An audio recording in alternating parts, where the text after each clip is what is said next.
அண்டை வீடு அப்படிங்கிறது இன்னைக்கு நமக்கெல்லாம் அப்படி ஒன்று இருக்குதான்னு கேட்குற அளவுக்கு தான் நம்முடைய வீடுகளுடைய அமைப்பு. நம்ம பக்கத்து வீட்டில் என்ன நடக்குது, அங்குள்ள என்ன சுக துக்கங்கள் என்ன, அதை பற்றி நாம் யோசிக்கிறதே இல்லை.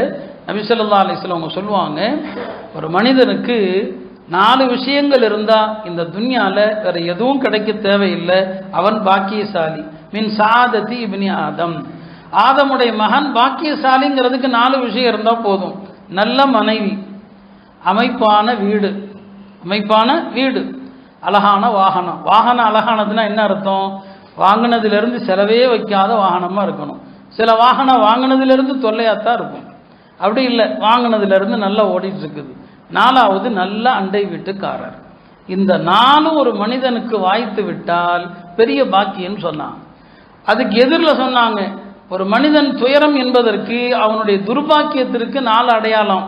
கெட்ட மனைவி, வீடும் சரியில்லை, வாங்கின வாகனமும் சரியில்லை, அண்டை வீட்டானும் சரியில்லைன்னு சொன்னாங்க.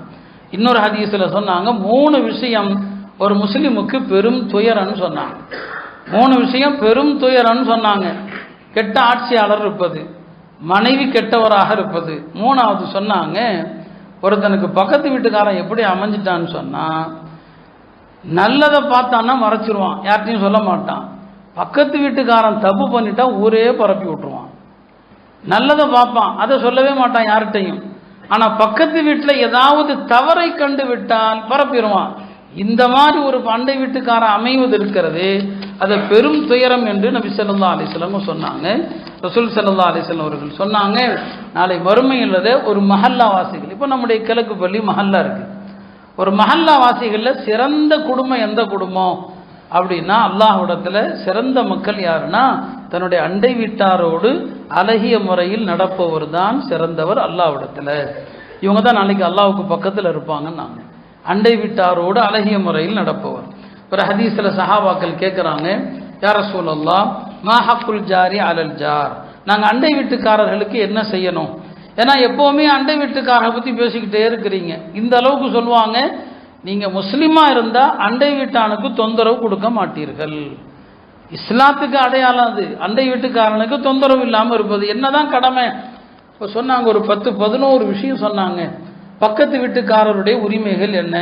கடன் கேட்டால் கொடுத்து உதவுங்கள், கடன் கேட்டால் உதவுங்க. 2வது, எந்த உதவி கேட்டாலும், பொதுவான உதவி என்ன கேட்டாலும் உதவி செய்யுங்கள்.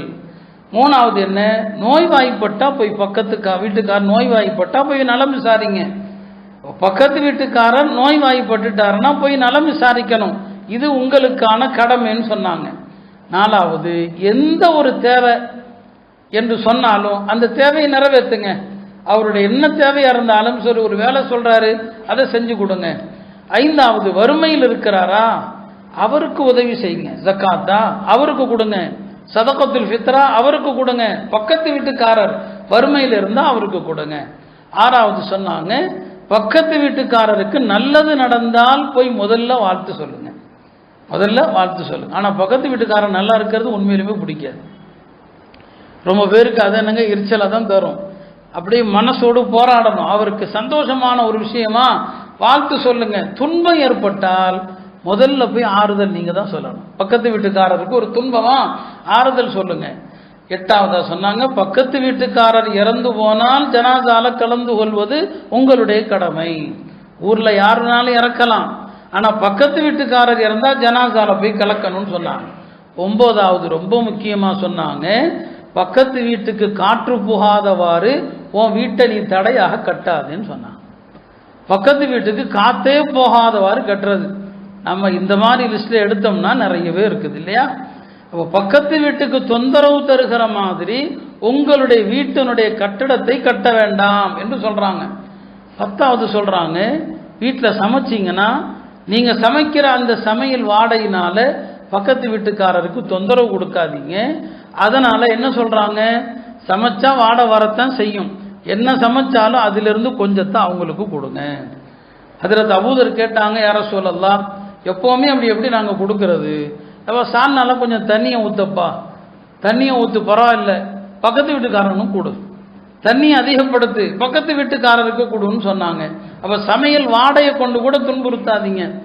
அடுத்து சொன்னாங்க, கடைசியாக பழங்கள் வாங்கிட்டு வந்தால் பக்கத்து வீட்டுக்கு கொடுங்க, பழங்கள் பக்கத்து வீட்டுக்கு கொடுங்க. சரி, உங்கள்கிட்ட நிறைய பழம் வாங்க முடியல, கம்மியாக தான் வாங்கிட்டு வந்திருக்கீங்க, எவ்வளோ அழகான ஒழுக்கத்தை சொல்கிறாங்க, கொடுக்குற அளவுக்கு இல்லையா, நீங்கள் வாங்கிட்டு வர்ற பழத்தை மறைச்சி உங்கள் வீட்டுக்குள்ளே கொண்டு போங்க, அவங்க பார்வையில் படுற மாதிரி கொண்டு வராதிங்க. உங்கள் வீட்டு குழந்தைங்க கையில் கொடுத்து பக்கத்து வீட்டுக்கு அனுப்பாதீங்க, அந்த வீட்டு குழந்தைகளுடைய மனசு புண்படும். ரசூல் ஸல்லல்லாஹு அலைஹி வஸல்லம் அண்டை வீட்டாருடைய உரிமைகளை பற்றி இவ்வளவு விரிவாக சொல்கிறாங்க. அருமையானவர்களே, இந்த ரமலானுடைய மாதம் கிட்டத்தட்ட 3 நோன்புகள் நிறைவடைந்திருக்கு. நம்ம எத்தனை பேர் நம்முடைய பக்கத்து வீட்டுக்காரங்களுக்கு இஃப்தாருக்கு எதையாவது எத்தனை பேர் கொடுத்து அனுப்பணும்? இந்த ஹதீஸில் சொன்ன மாதிரி எத்தனை பேர் பழங்கள் கொடுத்து அனுப்பணும்? எத்தனை பேர் சால்னா குழம்பு அதிகமாக வச்சு நம்ம பக்கத்து வீட்டுக்கு கொடுப்போம்னு எத்தனை பேர் கொடுத்தோம்?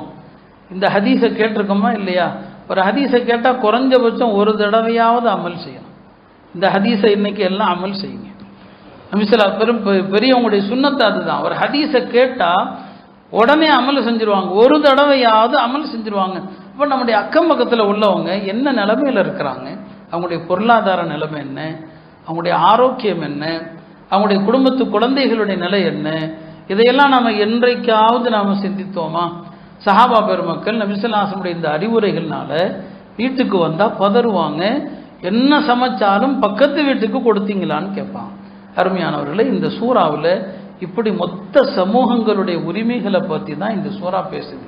எனவே இதை உரிமைகளுடைய சூறான்னு சொல்லலாம், எல்லா மக்களோடும் நேர்மையாக நடங்க அப்படின்னு வலியுறுத்துகிற சூறான்னு சொல்லலாம். இந்த சூறால தான் இன்னல்லாஹ யஅமுருக்கும் அன் துஅத்துல் அமானா, அமானிதங்களை பாதுகாக்குமாறு அல்லாஹ் உங்களுக்கு ஏவுகிறான் என்ற ஆயத்து இந்த சூறால தான் இறங்குது.